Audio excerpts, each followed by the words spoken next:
Nadaljujemo s kulturo. Društvo paraplegikov Dolenjske, Bele krajine in Posavja je priredilo tradicionalno vsakoletno likovno delavnico slikarjev paraplegikov in tetraplegikov iz vse Slovenije, ki zaradi invalidnosti ustvarjajo tudi z usti.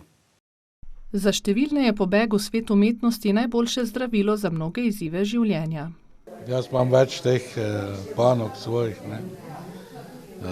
Se še ukvarjam tudi s športom invalidskim, kot je kegljanje pa ribolov. Pa mlajši sem še bil v atletiki pa košarki. Zdaj pa, ko ne morem več tako športati, sem se pa pridružil tem slikarjem, sicer jaz bolj razbarim. Namen teh delavnic oziroma kolonij je, da se likovniki oziroma paraplegiki in tetraplegiki udeležujejo slikarskih delavnic. Seveda imamo mentorje, da nas s svojimi izkušnjami učijo. V Društvu paraplegikov Dolenjske, Bele krajine in Posavja so z veseljem pristopili organizaciji te vseslovenske likovne delavnice.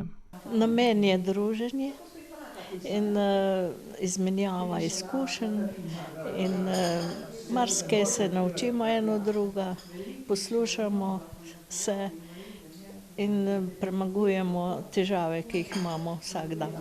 Tako so ustvarjalci te kolonije vnovič dokazali, da je resnično vse mogoče.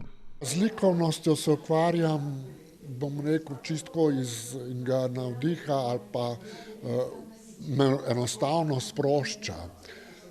Meni ni bilo problem tudi, recimo, ustvarjati tudi dolgo v noč. Največja želja lokalnega društva paraplegikov pa je, da v svoje vrste privabijo tudi čim več mladih.